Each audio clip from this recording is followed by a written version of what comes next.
In the shining white city of Harar in eastern Ethiopia, a man by the name of Ras Makanan Wolde Mikhail would rise to prominence. Appointed governor of Harar in 1887, he would not only shape the future of this important region, but his leadership would have a profound impact on the very destiny of Ethiopia. About 50 kilometers from the bustling heart of Harar, the quiet town of Egersagoro became a peaceful retreat for Ras Makanan.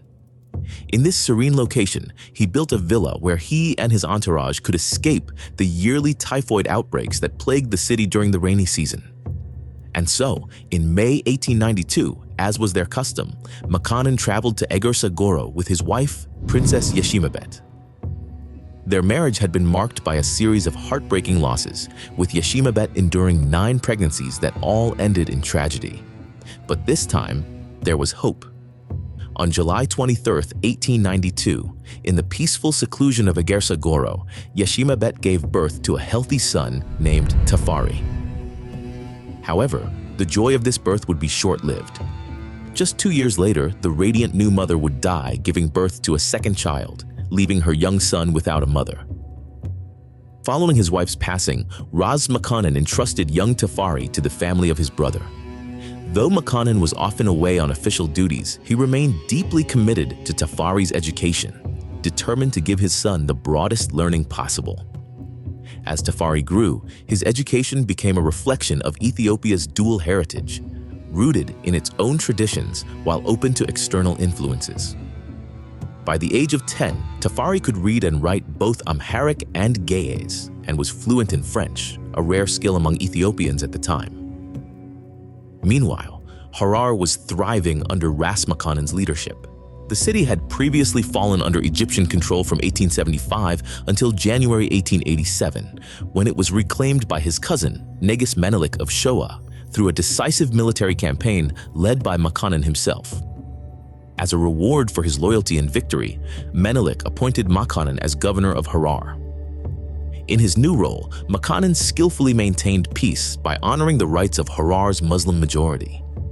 His inclusive approach not only won the trust of the Muslim Harari people, but also brought the Oromo, a significant and influential ethnic group, under his effective governance. In 1905, when Tafari was 13, his father bestowed upon him the title of Dejazmak, meaning Commander of the Gate, equivalent to a count. However, tragedy struck the following year. On January 12, 1906, Ras Makanan set out for Addis Ababa but fell gravely ill during the journey. Tafari was summoned to his father's bedside, but by the time he arrived, Makanan's condition had deteriorated. He passed away on March 21, 1906. After his father's death, many expected Tafari to inherit the governorship of Harar. But to their surprise, Menelik appointed Dejazmak Yilma Makanan, Ras Makanan's eldest son from a previous marriage, as governor. Though disappointed, Tafari found a new path under Menelik's guidance. Recognizing the boy's potential and his responsibilities, Menelik brought him to his court and oversaw his continued education, preparing him for a future of service and leadership. Menelik's reign as emperor marked a turning point in Ethiopian history. He achieved what had eluded generations of rulers, unifying Ethiopia's fragmented provinces and regaining control over the southern territories that had once been lost.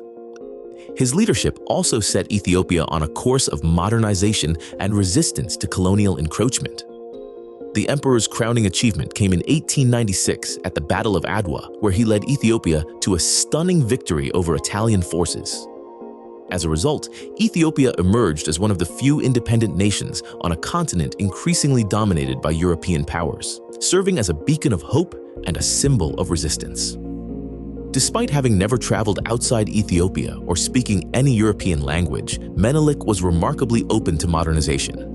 Under his rule, the Ethiopian capital of Addis Ababa blossomed with technological and infrastructural developments inspired by Europe's industrial strength. The emperor also took steps to centralize power in Addis Ababa and initiate Ethiopia's first formal moves toward abolishing slavery. It was during this transformative period that young Tafari Makanan grew up with a profound appreciation for Ethiopia's heritage and an acute understanding of the challenges that leadership would entail. In 1907, a significant event tested Tafari's resilience. His half-brother, Dejazmak Yilma, governor of Harar, died suddenly of pneumonia. Tafari hoped this time that Menelik might appoint him as Yilma's successor. However, he was disappointed once again when the emperor appointed Dejazmak Balcha Safo, a seasoned hero of the Battle of Adwa, as governor. To offset Tafari's disappointment, the emperor appointed him as governor of Darasa in the Sidamo province, an area Balcha had previously managed. In Darasa, Tafari proved invaluable. He navigated the intricacies of local disputes, managed diverse interests, and understood the responsibilities that came with power.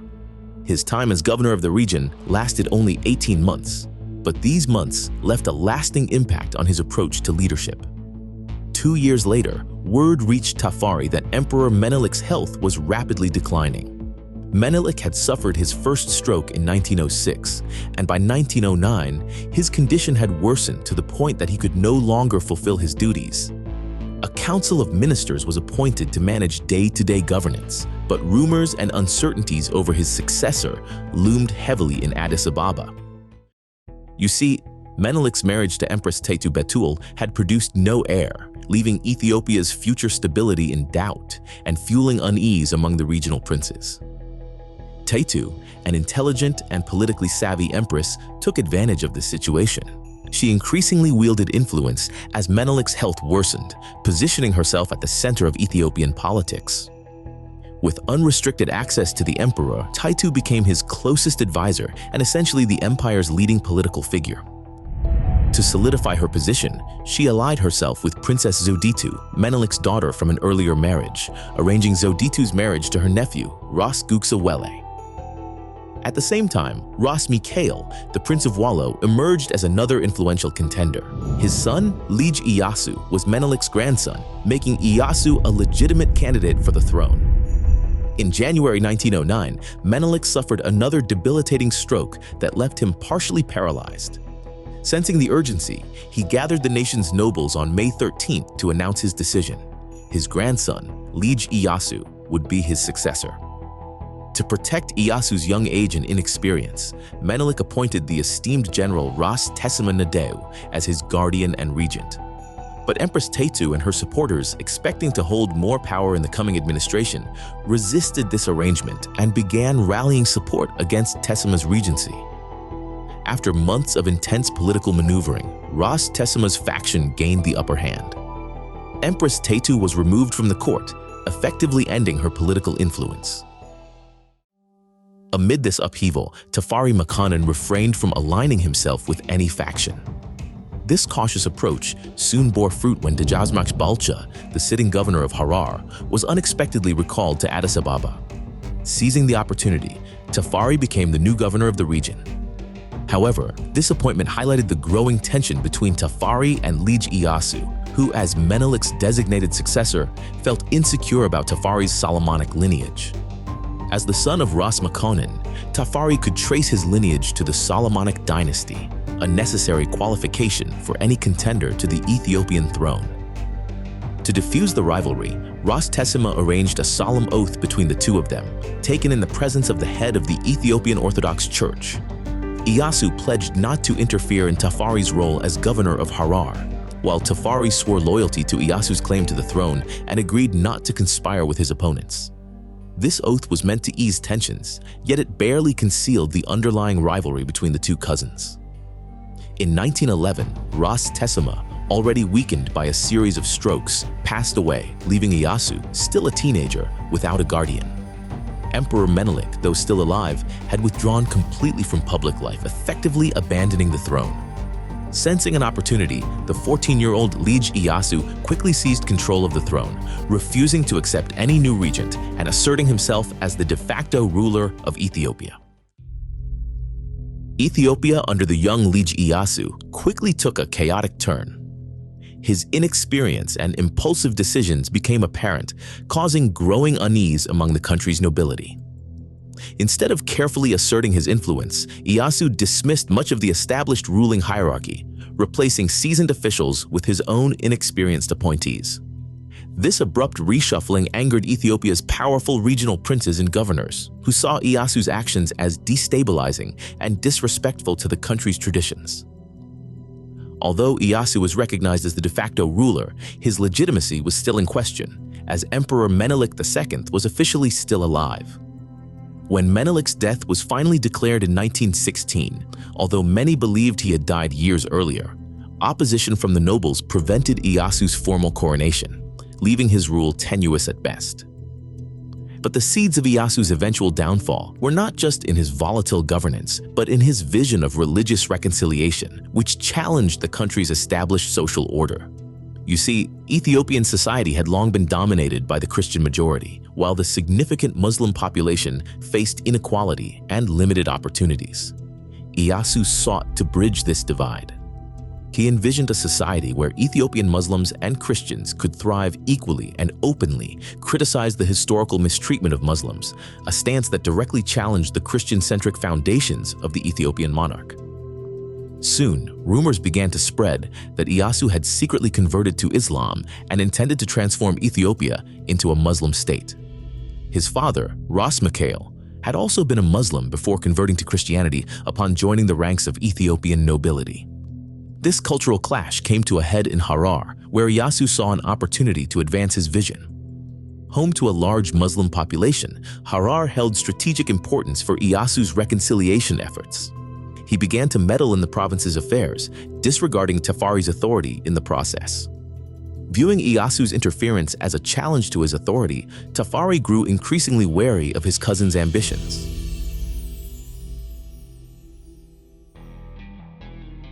Matters worsened when Iyasu, aiming to curtail Tafari's influence, dismissed him as governor of Harar and reassigned him to a remote province. This dismissal, seen as a hostile act, intensified the concerns of the Ethiopian nobility about Iyasu's intentions and competence. Consequently, a group of powerful Ethiopian nobles led by the influential Minister of War, Habte Georgis, convened in Addis Ababa in 1916.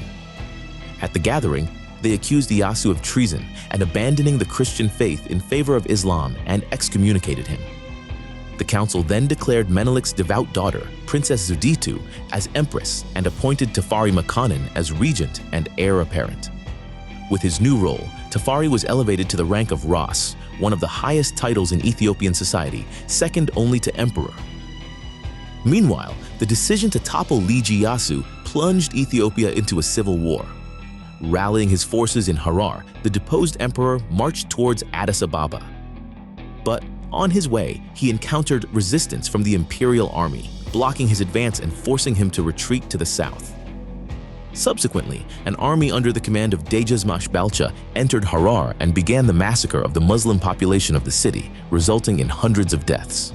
Iyasu's hopes now rested entirely on the powerful army led by his father Ras Mikhail, the king of Wallo. On October 27, 1916, the decisive battle unfolded at Sagale, roughly 100 kilometers from the capital.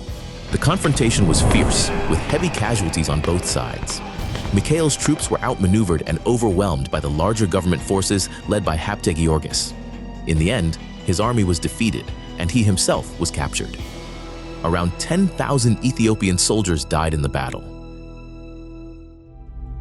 Throughout this period, Tafari stood by the Minister of War. He refrained from openly celebrating Iyasu's downfall. Iyasu remained a fugitive for several years, hiding in the harsh terrain of the Danakil Desert until he was finally captured on January 11, 1921, and brought back to the capital. Thereafter, he was placed under the strict custody of Ras Kassa, a governor and relative to both Iyasu and Tafari. On February 11, 1917, Princess Zewde was crowned Empress of Ethiopia, wielding full authority as the ultimate decision-maker in the empire. However, unlike traditional monarchs, she delegated the day-to-day governance to Tafari. Under Tafari's regency, Ethiopia experienced an economic boom, fueled largely by its burgeoning coffee trade. Taking advantage of this perfect moment, Tafari sought to unify the nation and further modernize its administration. However, his bold vision clashed with the interests of some regional leaders who fiercely guarded their traditional autonomy. One of the strongest of these leaders was Dejazmash Belcha Safo, the powerful governor of Sidamo. A veteran military leader, Belcha was overseeing one of Ethiopia's most prosperous territories, yet he resisted Tafari's demands for financial contributions to Addis Ababa, sending only a fraction of the province's revenue. Frustrated by Belcha's defiance, Tafari summoned him to the capital, but Belcha ignored the order for months. When he finally complied, he arrived in Addis Ababa not as a subservient provincial governor, but as a leader in his own right. On February 11, 1928, he entered the outskirts of the capital, accompanied by a formidable force of 10,000 soldiers. However, respecting Tafari's mandate, he left his army encamped in the suburb and entered the city with only his 600 personal guards. In the ensuing discussions with Ras Tafari, Belcha remained firm, rejecting any compromise that threatened Sidamo's autonomy. He would not yield to Tafari's authority or accept his plan for a centralized Ethiopia. But Tafari was prepared for this confrontation. While Belcha was engaged in talks at the palace, Tafari sent his loyal commander, Dejazmash Bayene, to the Sidamo camp and gave them sacks filled with Maria Theresa thalers, a currency that held significant value in Ethiopia. Rather than confronting Belcha's forces, Bayene used diplomacy and the allure of financial incentives to win over their loyalty. In a matter of hours, the soldiers of Sidamo had been swayed by the promise of wealth, abandoning their allegiance to Belcha and aligning themselves with the regent. When Belcha left the palace, he found himself isolated and powerless. Deprived of his army, he was promptly arrested, his bid to challenge Tafari's authority decisively quashed. The swift neutralization of Belcha's threat sent a powerful message across Ethiopia. Ras Tafari would not tolerate any dissent, and his campaign to centralize authority was unstoppable. Following Belcha's defeat, Tafari sought to secure the title of Negus, the king, but Empress Zewde needed to be convinced. Under mounting pressure from Tafari's allies, she eventually conceded. On October 7, 1928, Tafari was crowned King of Gondar, bringing him one step closer to his ultimate aspiration, the title of Emperor of Ethiopia. After crushing another rebellion, this time by Rasgug Sewell, Empress Zewde's former husband, Tafari solidified his political position. This victory, however, was soon overshadowed by another critical event, the death of Empress Zewde. Her death paved the way for Ras Tafari to ascend the throne as the undisputed ruler of Ethiopia. On November 2, 1930, 37-year-old Ras Tafari Makanin was crowned Emperor of Ethiopia, in a coronation that was meticulously crafted to reflect both Ethiopia's ancient heritage and its aspirations for modernization. He took on the title of Haile Selassie I, conquering lion of the tribe of Judah, elect of God, the Negusa Negast, the King of Kings. The coronation festivities, scheduled to last for 10 days, began on November 1st. Dignitaries from around the globe gathered in Addis Ababa to witness the historic moment. Anointed as emperor, Haile Selassie invoked the authority of 225 generations of Ethiopian rulers, connecting his lineage directly to Emperor Menelik I, the legendary son of King Solomon and the Queen of Sheba. In a groundbreaking departure from tradition, Selassie crowned his eldest son, Asfa-Wossen, as crown prince during the same ceremony, signaling his intent to establish a clear line of succession. This decision was unprecedented in Ethiopia, where every Solomonic prince traditionally held the right to claim the throne, often leading to fierce rivalries and even civil wars. However, the new emperor was determined to transform this custom. Selassie's reform continued with the introduction of Ethiopia's first written constitution in 1931. With a system historically defined by powerful regional princes, the constitution sought to centralize authority under a hereditary monarchy, breaking the long-standing tradition of regional autonomy. While the princes retained control over their territories, their powers were now firmly subordinate to the emperors. They were barred from handling foreign affairs independently or raising armies without royal approval. As anticipated, the new constitution was met with resistance from some of the princes, including Ras Haile Selassie, the powerful and wealthy ruler of Gojum. Ras Haile's father, Negus Selassie, had once challenged Menelik II for the Ethiopian throne, and Ras Haile carried this legacy with a fierce sense of entitlement. By 1931, he had ruled Gojam with near absolute power for over 2 decades, treating the province as his own private kingdom. He saw Selassie's reforms as an affront to his authority and was deeply skeptical of the emperor's intentions. Emboldened by his anger, Haile sought to align himself with an even greater symbol of defiance to Haile Selassie, the deposed Lige Iyasu, the former heir to the throne. A son-in-law to Ras Haile for a brief period, Lige Iyasu embodied an unresolved threat to the emperor's legitimacy.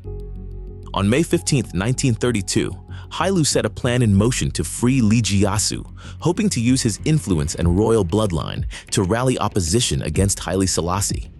However, the plot was swiftly uncovered.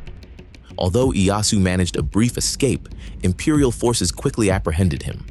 Resultingly, Ras Haile was arrested and put on trial. The emperor, seeing this as an opportunity to firmly establish his authority, made an example of him by sentencing him to death. But following an appeal by the clergy, Haile's punishment was later commuted to life imprisonment.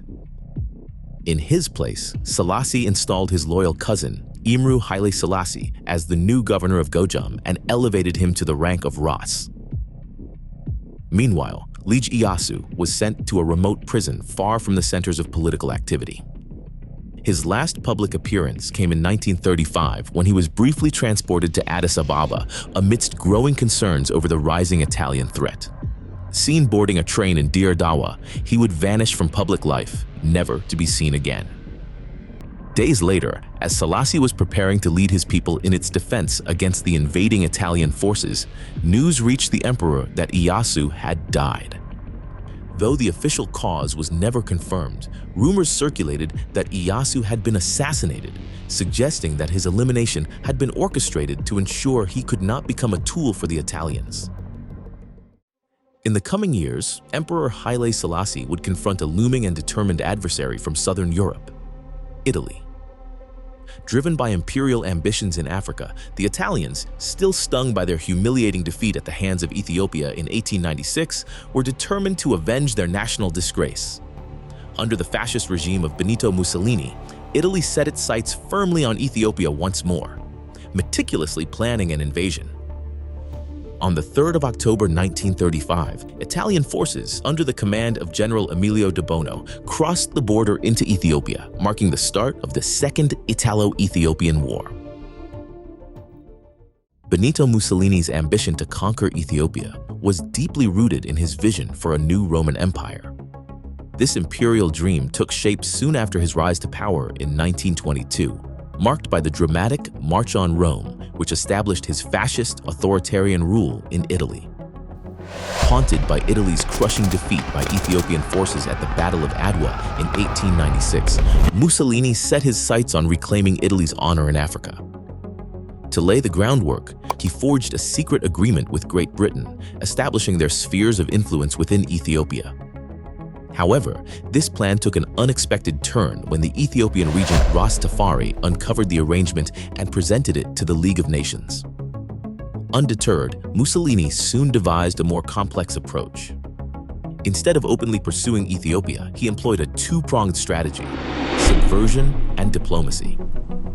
In Ethiopia's northern provinces, particularly in Tigray, Begemder, Gojam, and Wollo, Mussolini covertly supported local warlords and rebels who opposed the central imperial administration.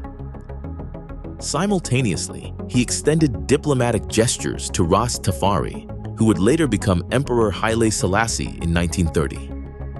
The two nations signed a treaty of friendship in 1928, and the Italian consulate was established in Ethiopia, creating an illusion of goodwill while allowing Italy to secure a foothold in the country. However, Selassie remained deeply suspicious of European powers, particularly Italy, and excluded all Italian representatives from his inner circle.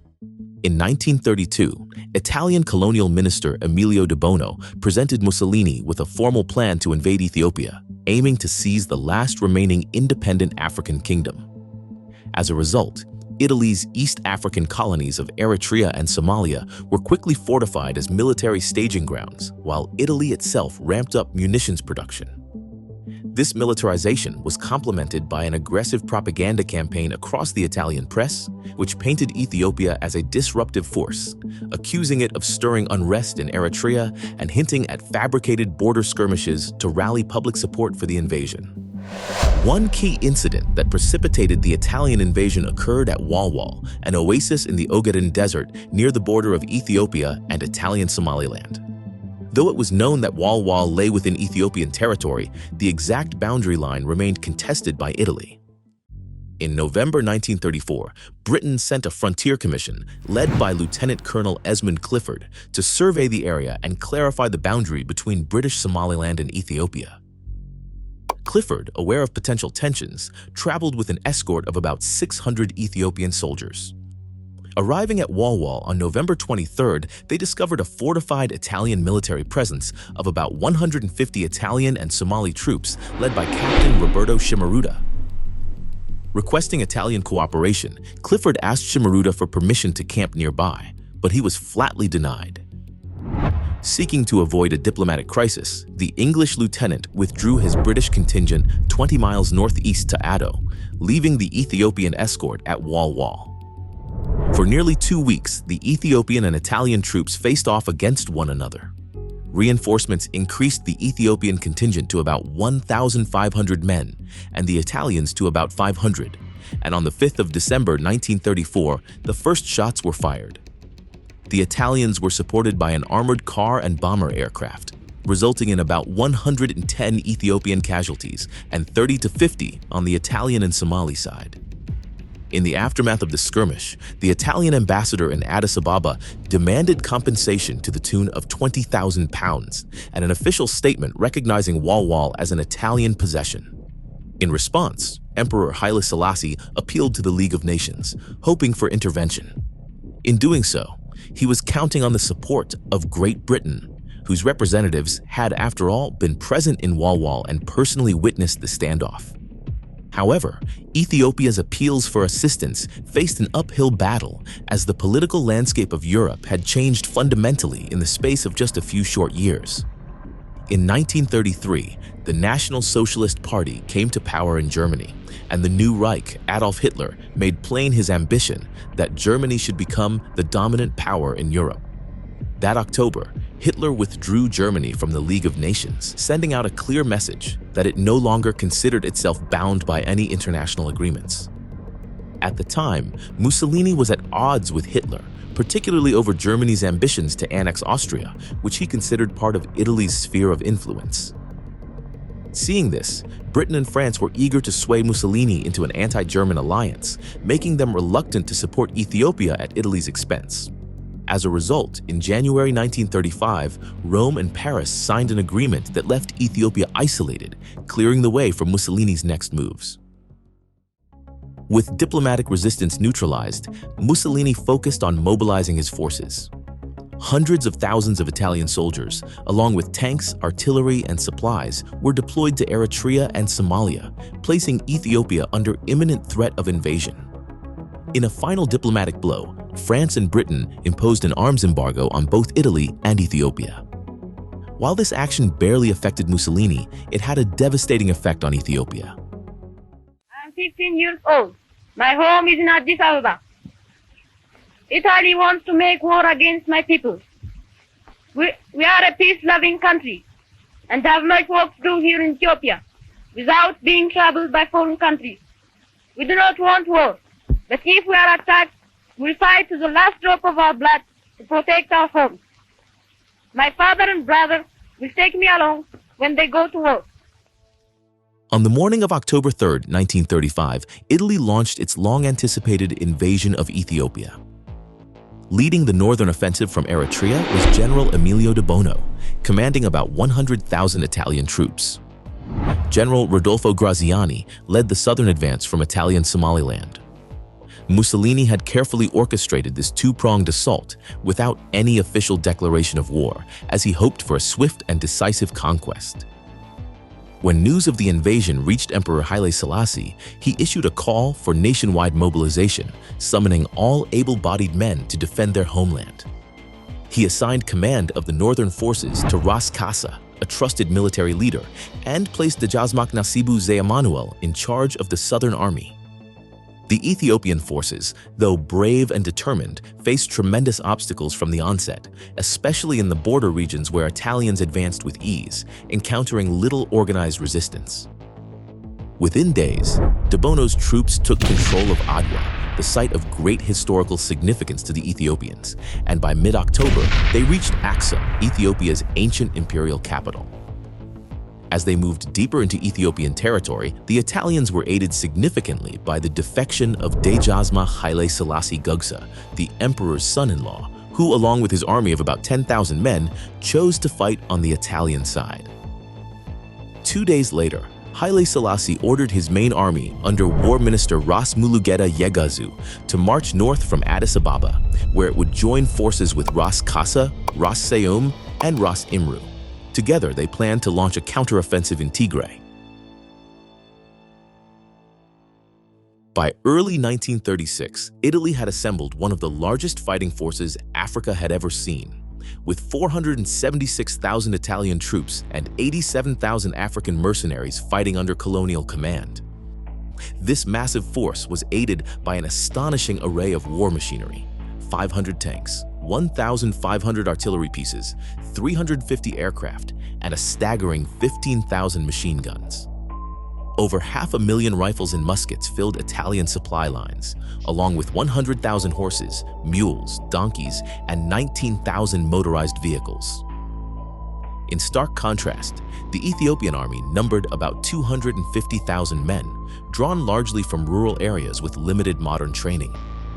They possessed only a handful of outdated tanks, and of the nation's 15 aircraft, only 8 were functional, and these were mostly unarmed transport planes.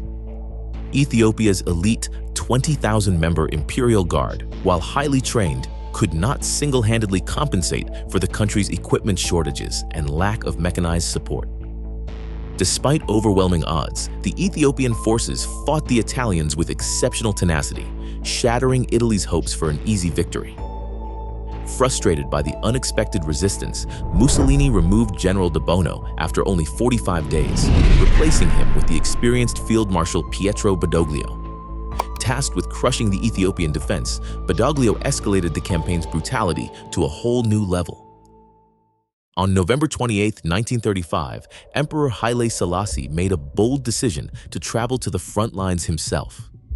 Leaving his palace in Addis Ababa, he journeyed to Desi, the capital of Wallo province, and set up his headquarters in the former Italian consulate.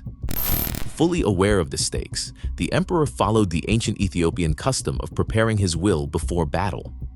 Should he fall, he instructed his wife and children to seek refuge at the British embassy. Subsequently, Selassie launched a determined counteroffensive in December known as the Christmas Offensive. It was a coordinated assault involving 4 northern armies, commanded by Ras Seum, Ras Kassa, Ras Imru, and Ras Mulugeta.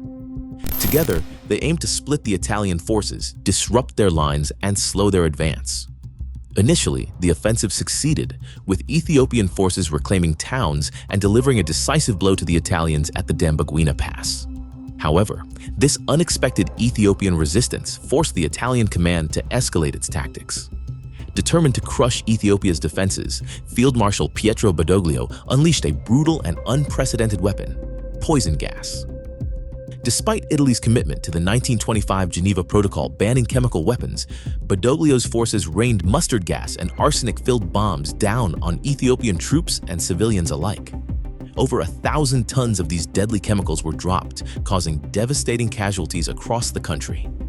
In response, Selassie sent numerous pleas to the League of Nations, urging them to take action against Italy's use of chemical warfare, but his calls went unanswered.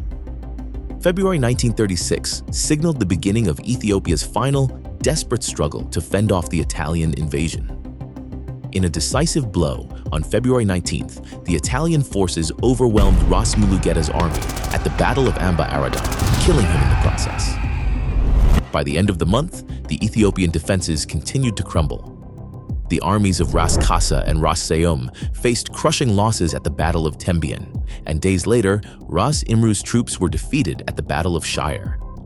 These setbacks left Ethiopia's defenses on the brink of collapse, but Emperor Haile Selassie, refusing to surrender, made one last valiant attempt to turn the tide. Personally leading his imperial guard alongside the remnants of Ras Kasa's and Ras Seum's forces, he prepared for what he hoped would be a decisive engagement. On the morning of Tuesday, March 31, 1936, the Battle of Mechu commenced. The fight raged for nearly 18 hours, resulting in heavy losses on both sides. For Ethiopia, the outcome was devastating. Approximately 11,000 Ethiopian soldiers lost their lives in the battle, while the Italian and Eritrean losses were significantly lower. Consequently, on April 2nd, Selassie ordered a full retreat, but the withdrawal proved arduous. To make matters worse, the retreating Ethiopian troops soon came under attack from some of its compatriots. Warriors from the Oromo tribes of the Raya and Azebo, who had remained neutral throughout the conflict, now allied with the Italians. They attacked the retreating soldiers from the rear, resulting in more casualties than the battle itself. Blocked from their planned route to Addis Ababa through Wollo, the imperial troops were forced to take a punishing detour through Lasta and Lalibela. They arrived in Lalibela, where Haile Selassie secluded himself in a monastery, spending 3 days in quiet prayer with the monks.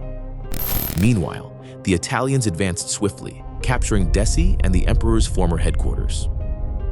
By April 14th, Italian forces under the command of General Rodolfo Graziani defeated the southern army under Dejazmach Nasibu, further tightening their grip on Ethiopian territory. As the emperor made his way back to the capital, rumors circulated in the international press that he had fled in disguise, riding a mule and shaving his beard to avoid detection. Despite these reports, Selassie reached Addis Ababa on the 30th of April. There, he gathered the privy and ministerial councils at the Menelik Palace to decide Ethiopia's next steps. With Italian forces closing in on the city, a heated debate ensued. Ras Kasa, seeing the impossibility of sustaining a guerrilla campaign, urged Selassie to leave Ethiopia and make a direct appeal to the League of Nations in Geneva. A vote was held, and the council overwhelmingly favored the emperor's departure. In the early hours of May 2, 1936, Haile Selassie and his family left Addis Ababa, boarding a train to begin their journey into exile. The emperor was accompanied by his wife, Empress Menen, and their 5 children. Among those joining them were Foreign Minister Haile Selassie and Ras Kasa. The emperor also brought along Ras Hailu, a political prisoner who had once attempted to rebel against him. Knowing Hailu's history, Selassie feared he might defect to the Italians if left behind. Before departing, Selassie appointed Ras Imru as regent and tasked him with establishing a provisional government in Gore to lead the resistance. When the emperor's train paused briefly in Dire Dawa, he met with the British consul to arrange his passage to Europe. The emperor took this opportunity to release Ras Hailu from his custody, who immediately returned to Addis Ababa and offered his allegiance to the Italians. On May 4th, Selassie and his family boarded the British Royal Navy cruiser HMS Enterprise in Djibouti and arrived in Haifa, Palestine. The following day, troops led by Field Marshal Pietro Badoglio entered the Ethiopian capital, officially marking the end of the war. 4 days later, on May 9th, Benito Mussolini appeared on the balcony of the Palazzo Venezia in Rome and triumphantly announced to a cheering crowd the annexation of Ethiopia.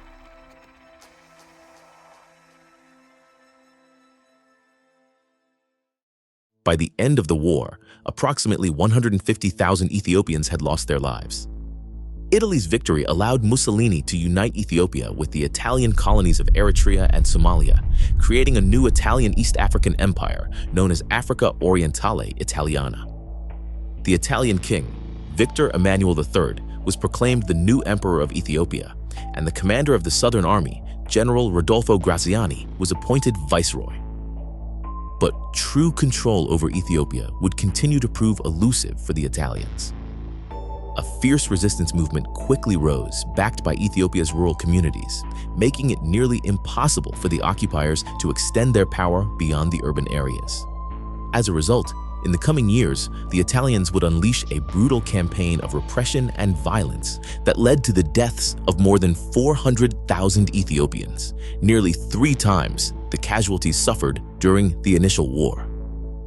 The most brutal event unfolded on February 19, 1937, after two Ethiopian resistance fighters attempted to assassinate General Graziani. On that day, the Italian viceroy was hosting a reception for Italian and Ethiopian dignitaries at the royal palace to mark the Prince of Naples' birthday. Then in a moment, two Ethiopian men threw bombs into the gathering, sending shockwaves all over the place. Graziani, who dived for cover, escaped with only minor wounds. Following this, the Italian viceroy launched a ruthless campaign of terror against the Ethiopian population, igniting a devastating massacre that swept through Addis Ababa. This horrific event would later be known as the Graziani Massacre. Italian soldiers poured into the streets, indiscriminately killing over 4,000 Ethiopians in the capital alone. Religious leaders were also targeted, with more than 1,500 monks, priests, and deacons executed in the bloodshed. In 1936, Emperor Haile Selassie arrived in Jerusalem and received news of Mussolini's annexation of Ethiopia. He then traveled to Britain, where he sought refuge with his family. The British government, under Prime Minister Stanley Baldwin and subsequently Neville Chamberlain, allowed him entry, swayed by public sympathy for Ethiopia's plight. However, Britain was cautious about taking any stance that could antagonize Italy. As a result, they imposed restrictions on the emperor's presence and tried to prevent him from appealing to the League of Nations. Undeterred, Selassie made his way to Geneva on June 30th. Standing before the League's General Assembly with remarkable resolve, he spoke passionately in his native Amharic and warned of the dangers of appeasing the aggressor. Though his speech was met with thunderous applause, the response from member states was painfully limited. By the end of the proceedings, most member states decided to lift the sanctions imposed on fascist Italy. Selassie's appeal to the world's conscience had fallen on deaf ears. Subsequently, the emperor and his family moved to Bath in England, where they struggled with limited finances, isolation, and ill health. In May 1940, a turning point came as Neville Chamberlain stepped down as prime minister and was replaced by Winston Churchill. Unlike his predecessor, Churchill viewed Nazi Germany as an existential threat and aligned closely with Selassie's opposition to fascism. Just weeks later, on June 10th, Italy officially entered World War II as an ally of Nazi Germany. With this alliance, Selassie's status shifted overnight from a forgotten exile to a symbol of resistance against fascism. Realizing the strategic importance of Selassie's influence, Britain no longer viewed him as a refugee, but as an important ally in the broader fight against the Axis powers. He left England for Sudan, where he would soon rally Ethiopian forces and spearhead the liberation of his homeland. On June 24, 1940, Haile Selassie embarked on a covert journey back to Africa.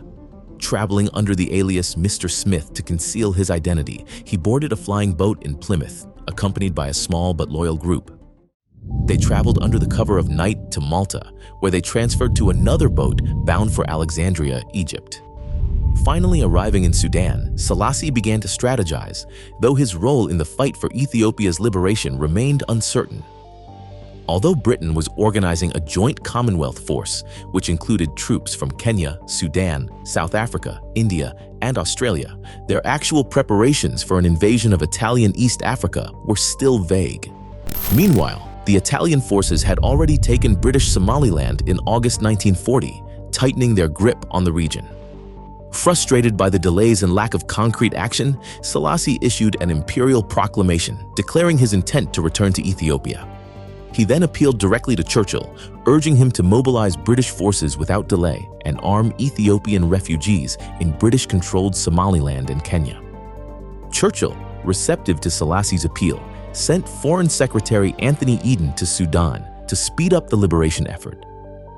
With Eden's arrival, the British command identified the man who would lead the Ethiopian campaign: Major Orde Wingate, a 37-year-old officer with a fierce drive and an unconventional approach to warfare. He formed a guerrilla unit specifically tasked with the liberation of Ethiopia, codenamed the Gideon Force. On November 28, 1940, Wingate flew to Gojam to meet with Brigadier Daniel Arthur Sanford, Selassie's longtime ally. Together, they devised a plan to unite Ethiopia's scattered resistance forces under Selassie's leadership. For Wingate and Sanford, the key was Selassie's symbolic presence on Ethiopian soil. They knew that his return would serve as a rallying cry and spark new waves of opposition to the Italian occupiers. Soon after Wingate arrived in Gojam, word of Selassie's presence in Sudan reached the Italians. In response, they appointed Ras Haile, a former rival of Selassie, as governor of Gojam to try to quell any resistance movement. While several tribal leaders initially sided with Ras Haile, their support proved insufficient to halt the growing momentum of the Allied campaign. In January 1941, the Allies launched a coordinated offensive across East Africa, striking the Italian forces from multiple fronts. A British Commonwealth army under General Sir Alan Cunningham advanced from Kenya into Italian Somaliland, while Major General Sir William Platt led divisions from Sudan into Eritrea, tightening the grip on Italian-controlled territories. Meanwhile, Wingate's Gideon force, having left Khartoum in December, pushed through the mountainous terrain of Balaya toward Gojam, positioning themselves for decisive strikes against key Italian strongholds. Accompanying them was Emperor Haile Selassie. Rather than leading his forces on foot, the emperor strategically flew toward Ethiopia, escorted by 2 South African aircraft.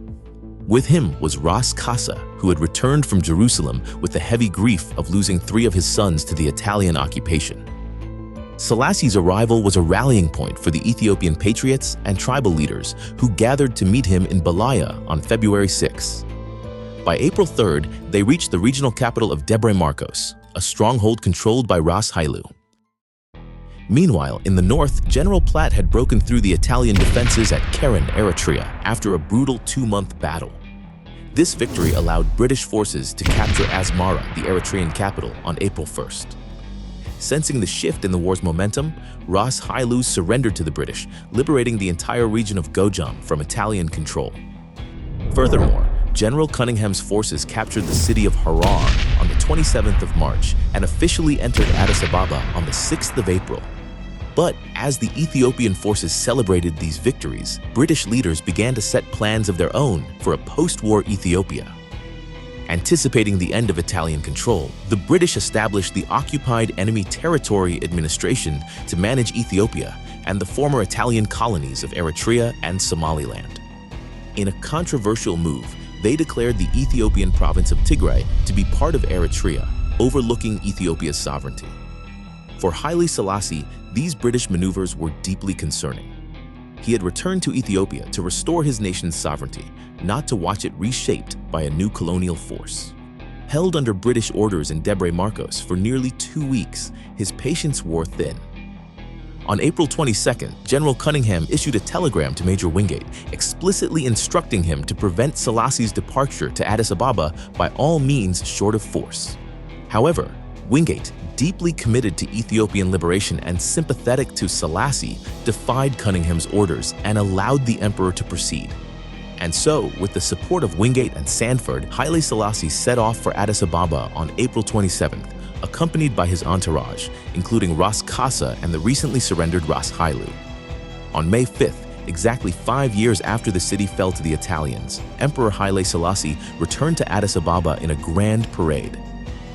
At the Menelik Palace, he raised the Ethiopian flag, and the roar of a 21-gun salute echoed through the city, signaling Ethiopia's return to self-rule.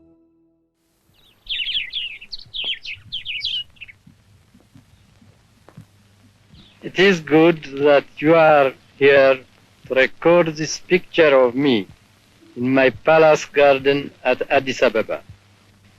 People who see this throughout the world will realize that even in the 20th century, with faith, courage, and a just cause, David will still beat Goliath. Back in London, there was much debate over how Ethiopia would be governed after its liberation.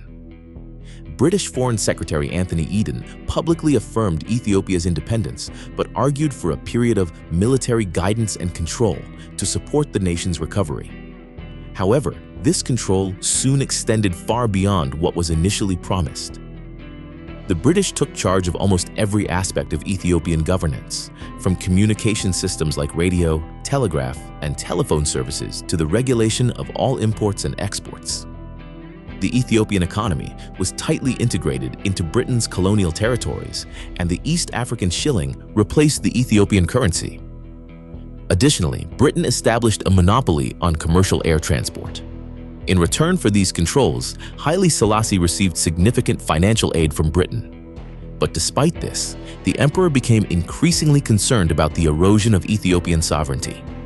Although he relied on British resources to stabilize the country, Selassie began secretly planning to regain full control. His growing frustration led him to consider expelling the British military mission altogether. However, British intelligence soon learned of his plans. Rather than face public expulsion, the British preemptively offered to withdraw their mission, claiming that Ethiopia had become self-sufficient enough to maintain its own military. With the British military gone, Selassie turned to the United States, seeking support to modernize and strengthen Ethiopia's armed forces. The US, already wary of British influence in the region, welcomed the opportunity. With American support, Selassie was able to establish a strong bureaucracy, staffed largely by officials who had remained loyal to him during his years in exile. During Ethiopia's prolonged struggle against the Italian occupation, a powerful new political force emerged. They were called the Patriots. These fighters, many of whom had risked their lives while the emperor was in exile, were deeply angered by Haile Selassie's decision to leave them behind during their battle for independence. When the emperor returned and began making alliances with those who had collaborated with the Italians, they grew distrustful and resentful. They felt their sacrifices had been overlooked and that they had been unjustly excluded from the new government. The most notable among these leaders was Haile Selassie, a charismatic and well-respected freedom fighter. Haile had hoped his years of sacrifice would earn him a prominent role in the new government, but instead he was given a seemingly insignificant post as governor of the Bichena district in Gojam. Feeling snubbed and undervalued, Haile led an uprising against the emperor in February 1943. The emperor responded by sending an army to suppress the rebellion. Haile and his supporters retreated to the mountains, holding their ground for 3 months before they were ultimately defeated. Captured and brought to Addis Ababa, Haile was sentenced to life imprisonment. But despite his imprisonment, the zealous patriot continued to resist. He allied with a fellow inmate, Mamo Haile Mikhail, and together they escaped from prison, killing their guards in the process. Hawever, they were soon recaptured in northern Ethiopia. This time, Haile Selassie made an example of them. On January 12, 1945, Haile, his brother, Mamo, and several other rebels were publicly executed in Addis Ababa. For many patriots and their supporters, Haile's death only cemented his legacy as a martyr. His memory, along with his rebellion, became a powerful symbol for future opposition movements against the emperor's rule. During Selassie's early years as regent, he faced constant challenges in consolidating his power, which left him wary of potential threats to his authority. His experiences led him to establish an elaborate security apparatus to protect his rule, with the imperial bodyguard becoming its cornerstone. This elite unit of the Ethiopian army, entrusted with safeguarding the emperor, was led by Brigadier Mulugeta Buli, a veteran of the Italian resistance who had returned to the country with the Gideon force. Under his command, the imperial bodyguard grew in strength and sophistication, securing both the emperor's safety and the stability of his regime. However, a turning point came in 1955 when Mulugeta Buli was replaced as head of the imperial bodyguard by Brigadier Mengistu Niwe, a young, idealistic officer driven by reformist ambitions. Mengistu was an emerging voice within the ranks, outspoken and increasingly frustrated by Selassie's authoritarian policies. While he initially carried out his duties, Mengistu's discontent grew as he watched the emperor's firm grip on power and his refusal to implement progressive reforms. By the late 1950s, his discontent with Selassie's regime had transformed into a quiet, festering rebellion. Secretly, he began laying the groundwork for a bold plot to challenge the emperor. Consequently, in 1960, Brigadier Mengistu Niue would be at the center of a bloody coup that would shake the foundations of the empire to its core. In the 1950s, the effects of Emperor Haile Selassie's efforts to modernize Ethiopia began to show, most visibly in the capital, Addis Ababa. At the heart of the nation's politics stood the Menelik Palace, the empire's political nerve center, where all significant state business was conducted. To further cement his legacy, Selassie ordered the construction of a new landmark in 1955 called the Jubilee Palace. Perched on a hill in Addis Ababa, it was designed to host visiting dignitaries and symbolize the emperor's commitment to international diplomacy and Ethiopia's growing prominence on the world stage. But despite Selassie's push for modernization, the transformation was largely confined to the cities.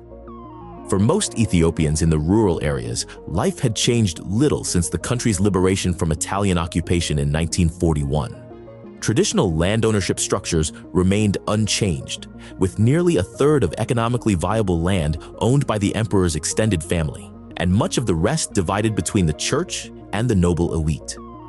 This system left most of the country's farmers trapped as tenant laborers, burdened by excessive taxes and tribute payments that made it nearly impossible to improve their livelihoods. The government relied heavily on agricultural exports, particularly coffee, to fund the industrial imports essential for modernization.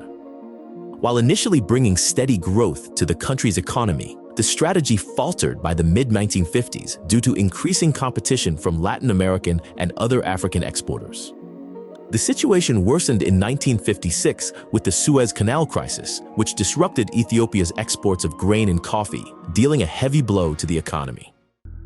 Then, in 1959, a devastating famine struck the provinces of Wallo, Tigray, and Harar, highlighting the dire consequences of neglecting rural reforms. Soon, discontent about Selassie's government began to rise, not only among peasants who suffered the brunt of these hardships, but also among the educated elite. You see, Selassie had sent a select group of young Ethiopians abroad to study, hoping they would return with skills and knowledge to help modernize the nation. However, upon their return, many found themselves disillusioned. Familiar with the economic and political advancements of the United States and Europe, they were dismayed by Ethiopia's stagnation and entrenched feudal system. Despite their education, many found themselves sidelined and unable to secure meaningful roles in the government. Soon, their frustration grew and they began to call for fundamental reforms. One of these ambitious young reformers was Workneh Gebeyehu, a rising star in Ethiopian politics. After graduating from the military academy in Harar, Workneh quickly ascended the ranks to become one of the youngest officers in Ethiopian history, earning the emperor's trust. Recognizing the need for more efficient decision-making, Workneh established an inner circle of advisors called the Private Cabinet of His Imperial Majesty, to handle critical state matters alongside the official cabinet. By 1959, Workneh had risen to the rank of lieutenant colonel, placing him at the heart of the emperor's administration. However, the disillusionment that had spread among the young elite began to affect him. A significant turning point came with the death of Ras Kassa in 1957, one of Haile Selassie's closest confidants and advisors. At 76, Kassa was a venerable figure and widely respected for his loyalty and wisdom. His death created a void in the emperor's inner circle, and Workneh, along with others, began to fill that space. Among those drawn into the political fray was Mengistu Niue, the emperor's favorite general and commander of the Imperial Guard, and his younger brother, Germame Niue. Like Workneh, Germame was one of Selassie's chosen elite. Educated in the United States at the University of Wisconsin in the late 1940s, he returned to Ethiopia filled with new ideas on governance and social reform. However, when he took up a role at the Interior Ministry, his ideas clashed with the old guard, who saw his ambitions as too radical. The emperor, wary of Germame's progressive stance, assigned him to the remote Sidamo province as governor of Wallamo, far from the political center. Undeterred, Germame saw his governorship as an opportunity to bring change. It is impossible to say when Jermame first conceived the idea of rebelling against the emperor and the whole political system, but sometime in 1960, he succeeded in winning his brother Mengistu over to his plan. Mengistu was no stranger to responsibility or loyalty to the emperor, but Jermame's idealistic vision resonated with him, especially after witnessing Ethiopia's political stagnation and widespread poverty. In addition, they recruited the chief of Selassie's secret service, Lieutenant Colonel Workme Gebehu, which meant that they now had one of the emperor's closest confidants on their side. Together, they planned a coup to overthrow Emperor Haile Selassie. Their opportunity came with the news that the emperor would soon be departing on an extended state visit to Brazil. Drawing inspiration from Colonel Anwar el-Sadat's account of the Egyptian Revolution, Jermame and Mengistu meticulously studied strategies for overthrowing a regime. They devised a comprehensive plan, neutralized key officials by taking high-ranking ministers and royal family members hostage, seized critical government facilities, and quickly established a new administration with themselves at the helm. Once Selassie departed, the coup leaders executed their plan with precision. They swiftly took the crown prince, Asfa-Wossen, and several high-ranking ministers hostage at the Imperial Guard headquarters. Under the guise of an urgent call, they lured additional officials to the headquarters and promptly detained them. The rebels did not stop there. They severed communication lines to hinder external intervention and took control of critical facilities, including the national radio station, the state broadcaster, the National Bank, and the finance ministry. To the public, it seemed as though the entire imperial structure was under their control. The radio broadcast would announce a new government, ostensibly backed by the Imperial Guard, to rally public support. However, their meticulous plan hit an unexpected snag.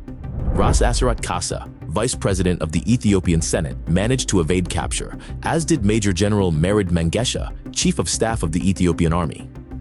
Unshaken, both men quickly set to work organizing a counter-response. With Selassie thousands of miles away, Asserate Kassa decided to alert the emperor to the unfolding crisis, knowing that his return would serve as a significant morale booster for loyalist forces. Disguising himself, Kassa reached the British embassy, where he met with Ambassador Sir Dennis Wright, who immediately contacted London. From there, word of the rebellion was relayed to Brazil. Meanwhile, the emperor received a second alert about the coup from an unlikely source. His son, Prince Haile Selassie, a radio enthusiast, had also detected the uprising and transmitted a call for help. His message reached a British ham radio operator in Middlesex, who passed it on to the Ethiopian embassy in London.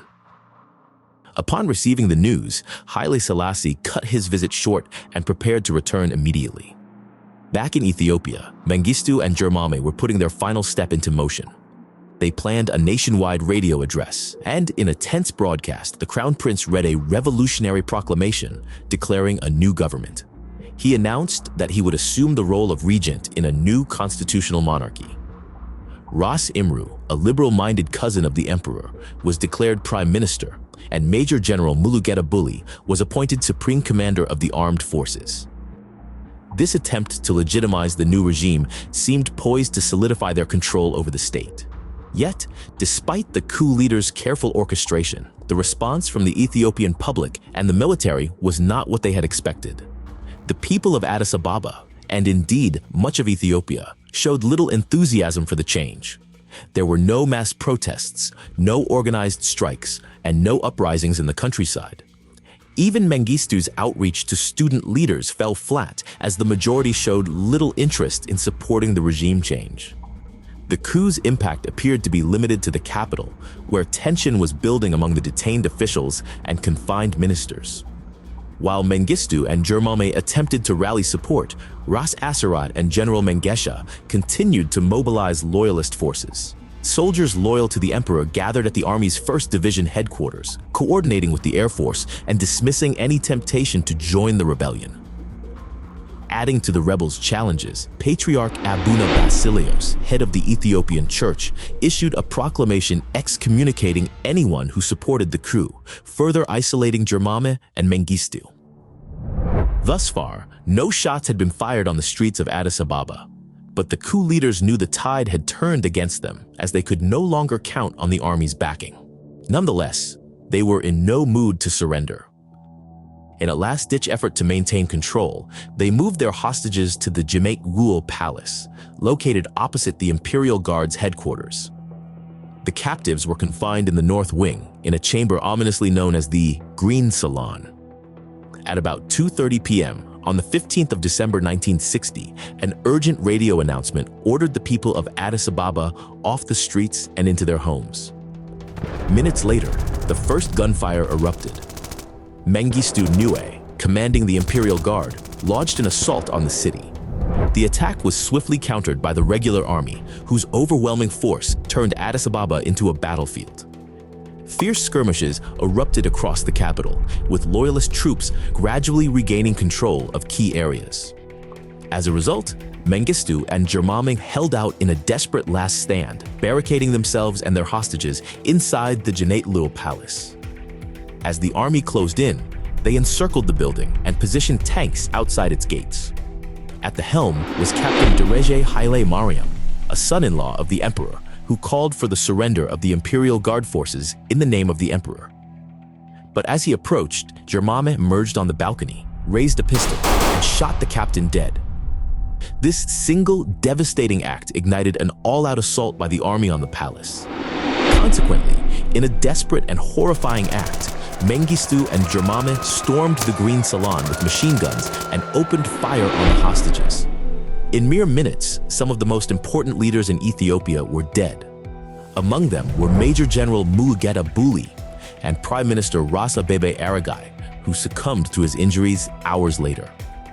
When the army stormed the palace, the rebellious ringleaders had escaped through the garage complex.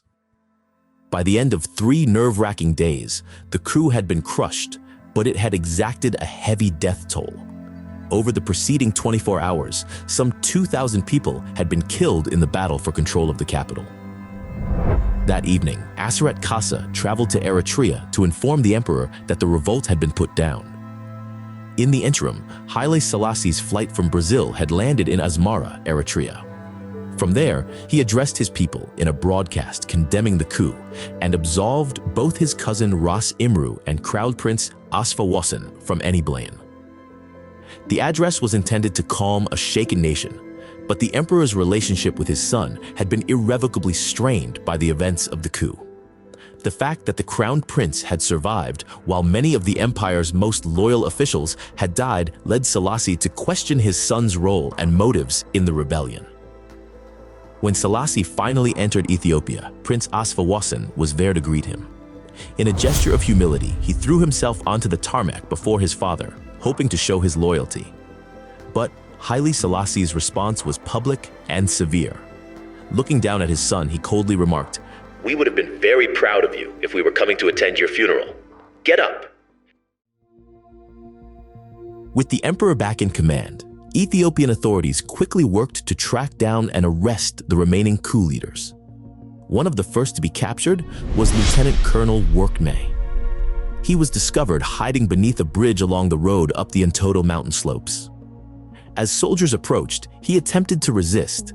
Realizing he was outmatched, he pulled out his pistol, pointing it at his temple, and defiantly said, "Theodoros has taught me something."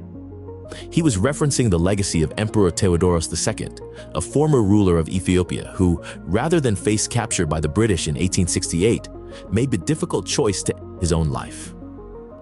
Meanwhile, the plot's principal architect, Mengistu Niue, and his brother Jemame managed to escape to the south.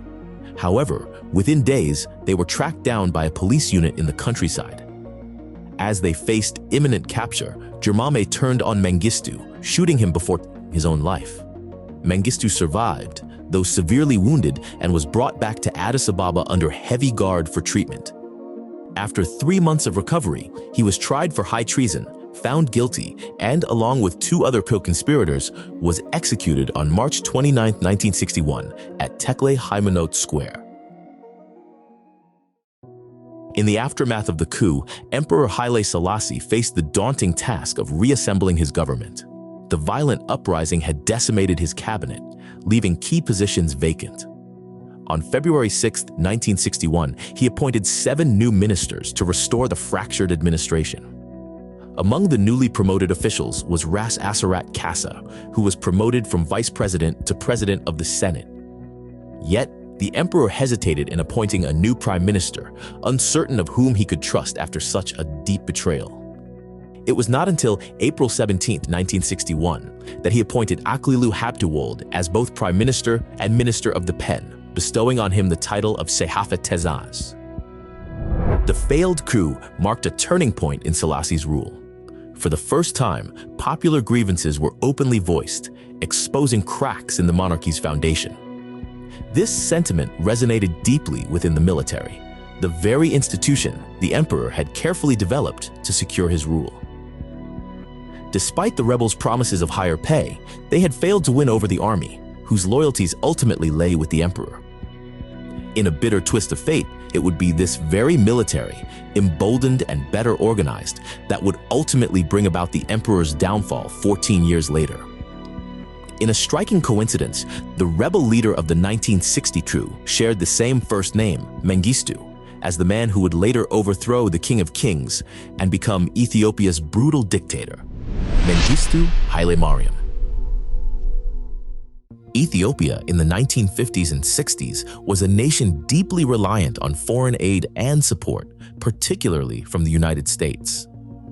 To secure the country's development while protecting its autonomy from a single foreign power, the Ethiopian leader, Emperor Haile Selassie, made a significant state visit to the Soviet Union. Arriving in Moscow in 1959, he was warmly received by the Soviet Premier Nikita Khrushchev, who promised to grant Ethiopia over $100 million in development aid. Shortly after, Selassie traveled to China and met with Premier Zhou Enlai to negotiate additional support. These alliances allowed him to leverage more aid from the US, which was concerned about Soviet influence spreading in Africa.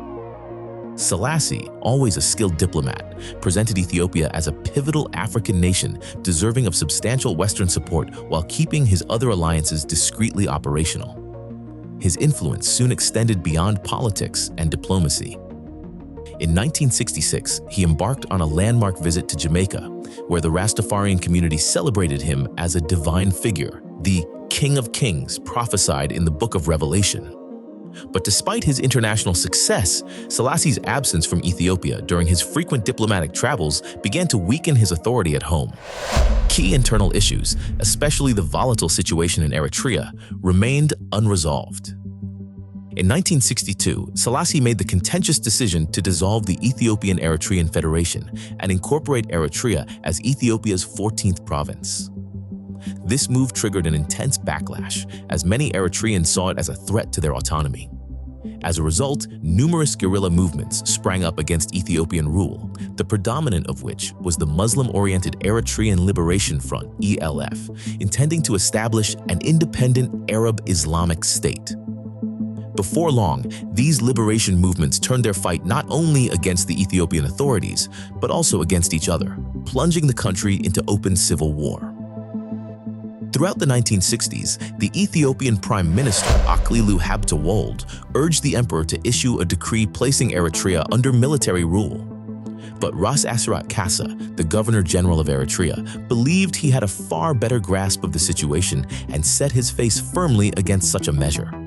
Upon taking up his position in Asmara, Ras Asserat had adopted a policy of benign neglect for which he had the emperor's backing. He aimed to isolate the guerrillas diplomatically, hoping to avoid confrontation. However, as violence in Eritrea intensified, the emperor, who previously backed Ras Asserat, decided to follow the advice of his prime minister and authorized General Teshome Ergetu, the military commander in Eritrea, to carry out an assault against the ELF. Feeling marginalized, Ras Asserat retreated to London in protest, effectively relinquishing his authority over Eritrean affairs. His absence proved critical as General Teshome was ambushed and killed by the ELF forces on the 21st of November 1970. In response, Selassie declared a state of emergency in Eritrea, appointing General Debebe Haile Mariam as military governor. The Ethiopian army then launched a large-scale offensive, igniting a brutal civil war that continued until Eritrea finally gained independence in 1993. The internal discord among Ethiopian leaders, coupled with the escalating conflict in Eritrea, exposed cracks within Selassie's administration. In an attempt to consolidate control, the emperor recalled Ras Asserate in 1971 and made him president of the Imperial Crown Council, a role second only to the emperor. In 1968, Richard Nixon's unexpected victory in the U.S. presidential election brought a shift in American foreign policy that would have profound implications for Ethiopia. It marked the beginning of a steady decline in the country's privileged relationship with Washington. For decades, the alliance between the two countries had been cemented by the U.S. CAG News Station, a massive intelligence and communications hub in Asmara, Eritrea. This sprawling facility, covering 14 square kilometers, was more than a military base. Its primary purpose was to monitor communications in the Red Sea region, making it a vital asset during the Cold War. The rent that Washington paid for the use of the facility formed the bedrock of American military aid to Ethiopia. Yet, by the early 1970s, advancements in satellite technology diminished the station's strategic value. As a result, the U.S. began scaling back its commitments, a shift that delivered a heavy blow to Emperor Haile Selassie. The emperor, now facing mounting security challenges in Eritrea, was also contending with escalating tensions in the Ogaden region, where Somali leader Siad Barre, backed by the Soviet Union, was aggressively pursuing his territorial claims over Ethiopia. As a result, between 1969 and 1973, Selassie made 3 visits to Washington, personally appealing to President Nixon for increased military aid. Yet even one-on-one discussions could not achieve his desired aim. In 1971, the U.S. reduced its annual military assistance to Ethiopia from $12 million to $10.8 million.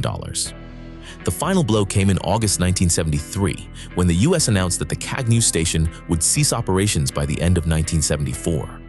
Washington began relocating its regional headquarters from Addis Ababa to Nairobi and encouraged American firms to focus their investments in Kenya rather than Ethiopia. Desperate to secure international support, Selassie once again turned to the Soviet Union. In the autumn of 1973, he embarked on a state visit to Moscow, hoping to persuade the Kremlin to stop arming Siad Barre's regime in Somalia. However, his reception in Moscow was lukewarm at best. The Soviets, unwilling to jeopardize their relationship with Somalia, delayed granting him an audience. When Selassie finally met with Party Secretary Leonid Brezhnev, his pleas were politely ignored. While foreign alliances continued to crumble, Ethiopia faced growing internal instability. Haile Selassie, who celebrated his 80th birthday in 1972, had made little effort to address the critical issue of succession. Crown Prince Asfa-Wossen, once considered the natural heir, had lost his father's full backing.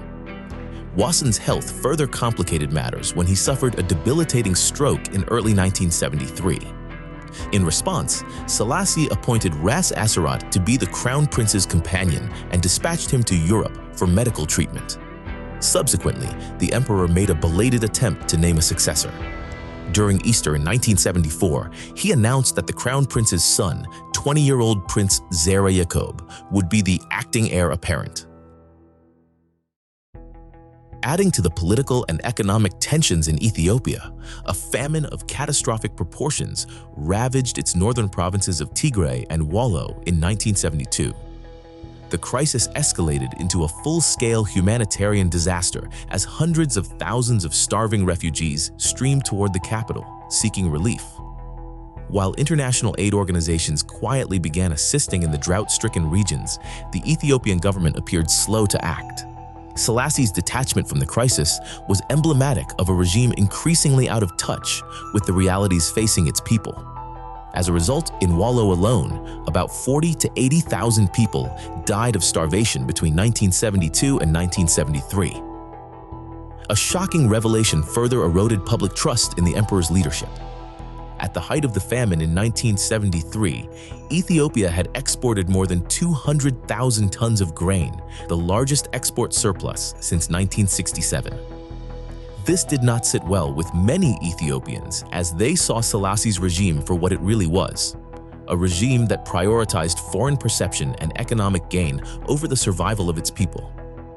When the emperor finally visited the famine-stricken provinces to witness the devastation firsthand, it was already too late. The damage had already been done.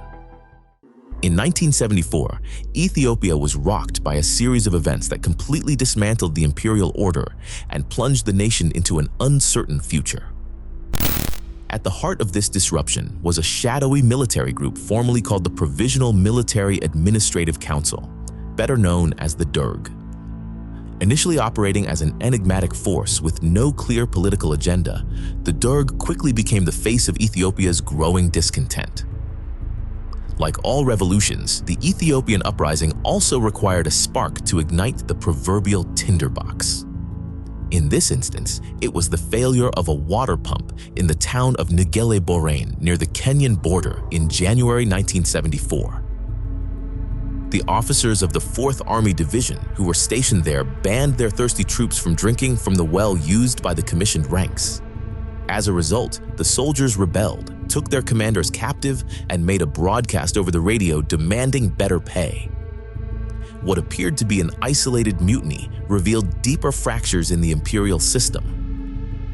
In the capital, the economic pressures had reached a breaking point. The ongoing drought, coupled with another international oil crisis, had caused the cost of basic foodstuffs, petrol, and imported goods to skyrocket. As a result, taxi drivers were the first to go out onto the streets in protest, closely followed by students and teachers. To make matters worse, on February 25th, soldiers and officers of the 2nd Infantry Division mutinied in Eritrea, seizing control of Asmara, the regional capital. Faced with mounting unrest, the imperial administration scrambled to implement reforms. Petrol prices were partially reduced, soldiers' pay was increased by 20%, and controversial education reforms were shelved. However, these measures failed to calm the growing storm. On February 27th, Emperor Haile Selassie convened a joint session of the Imperial Crown Council and the Ministerial Council to address the crisis. But the meeting was interrupted by the news that the 4th Division, Ethiopia's largest and most elite military unit, had joined the mutiny. Prime Minister Aklilu Habte-Wold, unable to manage the crisis, resigned alongside his cabinet. In a desperate bid to restore stability, the emperor appointed General Abiy Abebe, a loyalist and son-in-law, as the new prime minister. Yet the military rejected this decision, forcing Selassie to name Liege Endalkachi Makanen, an experienced diplomat and former Ethiopian envoy to the United Nations, as the new head of government. The new prime minister announced sweeping land reform measures and attempted to enforce a nighttime curfew, banning strikes and demonstrations. Yet these efforts were largely ignored. At the beginning of April 1974, rumors of a military coup began to circulate throughout Addis Ababa. These whispers gained credibility when a leaflet, authored by a group calling themselves Elements of the Armed Forces, was distributed across the city. Calling for the arrest of former Prime Minister Aklilu Habte-Wold and his former cabinet, the leaflet concluded with an ominous threat. If the demands were not promptly met, the military would take decisive action to enforce them.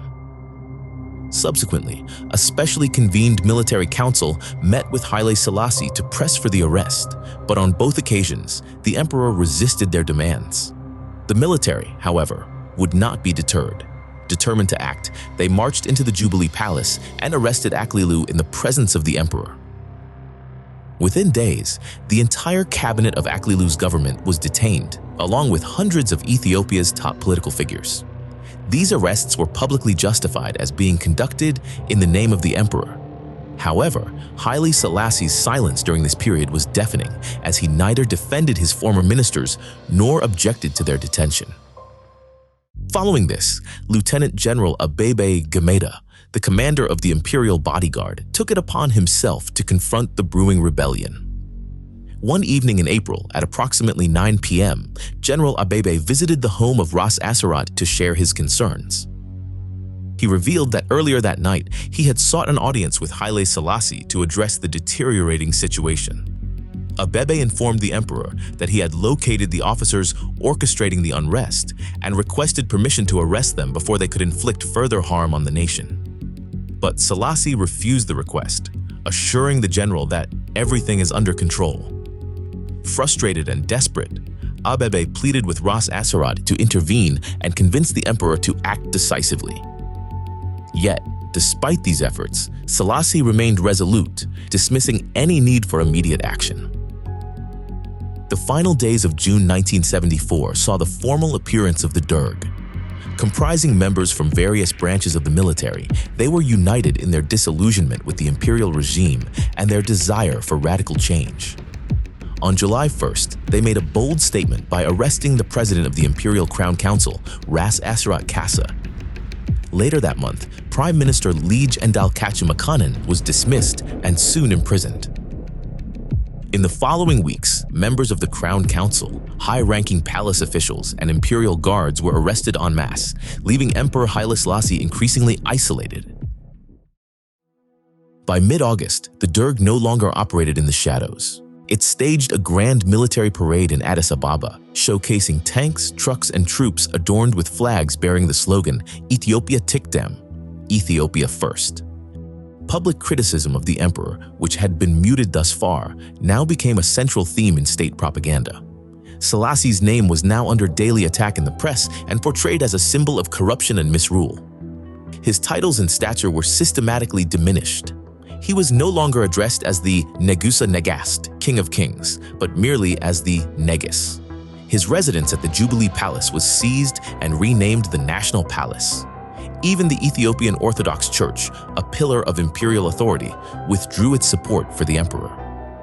Finally, on September 12th, members of the Derg entered the National Palace and summoned Emperor Haile Selassie to the library.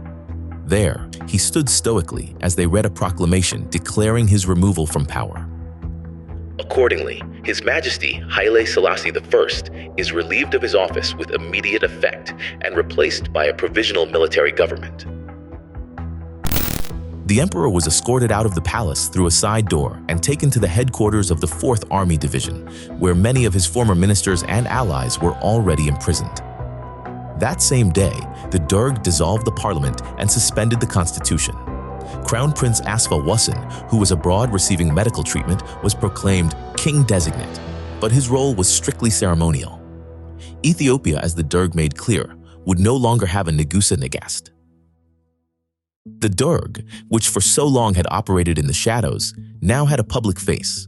Lieutenant General Amon Andom, a respected military officer who went by the nickname the Desert Lion. As chairman of the Derg, General Amon was seen as a moderate figure who could steer the country through a turbulent transition. However, beneath the surface, divisions within the Derg were growing. Amon's vision of reconciliation and negotiation, particularly regarding the Eritrean conflict, clashed with the ambitions of Colonel Mengistu Haile Mariam, a younger and more radical figure who had risen within the military hierarchy. Mengistu, acting as the first head of government for the Derg, championed a hardline approach and sought to eliminate any remnants of the old regime. Soon, tensions between Amon and Mengistu reached a breaking point, and on November 17th, Mengistu presented Amon with 2 demands: the deployment of more troops to Eritrea for an aggressive military campaign and the execution of imperial officials imprisoned without trial. Amon, an Eritrean by birth, firmly opposed both measures. He advocated for a negotiated solution to the Eritrean conflict and refused to sanction the extrajudicial killings of prisoners. Following this, Mengistu, who had already secured the support of the majority within the Derg, decided to place Amon under house arrest. But Amon was not one to yield without a fight. Barricading himself in his residence with a small group of loyalists, the general prepared himself for a standoff. The next day, tanks surrounded his home. Over a megaphone, soldiers demanded his surrender, but a gunshot from within the building signaled his refusal. Unfortunately, the ensuing firefight ended in Amon's death, along with several of his followers. Meanwhile, in the Menelik Palace, the names on Mengistu's death list were read aloud to the members of the Derg. In a chilling display, they voted by a show of hands to decide who would face execution that very night. Originally, the list of prisoners for execution, intended for General Amon's approval, was said to include only 6 individuals: the 2 former prime ministers, Aklilu Habtewold and Liege Endalkachi Makanen, the president of the Crown Council, Ras Asserate Kasa, the grandson of the emperor and commander-in-chief of the navy, Prince Iskender Desta, the former defense minister General Abiy Abebe, and Ras Mesfin Seleshi, the governor of Shoa province. But by the end of the round of voting, the list had swelled to no fewer than 60 people. On the night of November 23, 1974, the prisoners were transported to Akaki Gaol, the large central prison in Addis Ababa. Under the cover of darkness, they were ushered into the prison courtyard and made to stand with their backs to the wall, 2 by 2. Then each pair was shot dead, one after the other. The urgency of the operation left little room for ceremony. Bodies were hastily buried in shallow graves, over which quicklime was scattered to hasten decomposition. That bloody night would form the prelude to a period of terror, such as had never been seen before in Ethiopia. Selassie spent the first few weeks after his arrest in the headquarters of the 4th Army Division, where he was interrogated by his captors. Some of these interrogations were conducted by Colonel Mengistu in person. The emperor would survive his prime minister and the others who died in November 1974 by 9 months. After weeks of interrogation at the 4th Army Division headquarters, he was taken back to the Menelik Palace. By now, he was surrounded by only a handful of servants, including his butler, Eshetu Tekle Mariam, who stayed by his side day and night. A few weeks later, on the 27th of August 1975, Emperor Haile Selassie was dead. The next day, the military council announced to the public that he had passed away after failing to recover from a prostate operation. However, his longtime personal doctor, Professor Asrat Woldeis, immediately disputed this version of events. He revealed that the surgery had taken place months earlier, and until his last days, the emperor had been in good health. The emperor's butler, Eshetu, offered a poignant account of the final hours. On the night of 27th of August 1975, I saw Colonel Mengistu Haile Mariam pacing the corridor with another man near the emperor's room. I was soon ordered to move to another room, but I was allowed to inform the emperor of the decision. The next morning, I returned to the emperor's chambers to serve him breakfast. The first thing that struck me was the strong smell of ether. I found the emperor lying motionless on his bed. His face had turned a dark blue, and his pillow was beside his head instead of under it. Everything suggested the emperor had been drugged and suffocated in his sleep. Despite urgent requests from the emperor's physician to examine the body, access to the palace was firmly denied. In a final act of disrespect, Selassie was denied the dignity of a proper Christian burial. It was later revealed that Colonel Mengistu had the emperor's body hidden beneath the floorboards of a palace toilet. The remains were discovered and exhumed after the fall of Mengistu's regime in 1991. 2 years later, a mass grave was uncovered in the courtyard of Akaki Gaol, where victims of the November 1974 execution had been buried. On March 21, 1975, 5 months before Selassie's death, the military council officially abolished the monarchy. All imperial symbols of the emperor were removed from buildings, institutions, public squares, and official documents throughout the capital and provinces. Nothing was to remind the people of the Solomonic dynasty and the 3,000-year-old Ethiopian empire. For a brief time, Selassie's image still appeared on the country's banknotes and postage stamps, but these too were eventually replaced. On November 5, 2000, 25 years after his death, Haile Selassie was finally given a dignified burial.